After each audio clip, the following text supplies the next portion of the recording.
பாஷா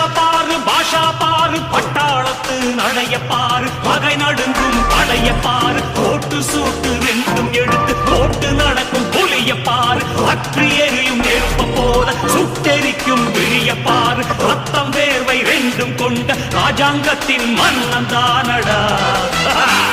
இவன் பேருக்குள்ளே காந்தம் உண்டு உண்மைதானடா இவன் பேருக்குள்ளே காந்தம் உண்டு உண்மைதானடா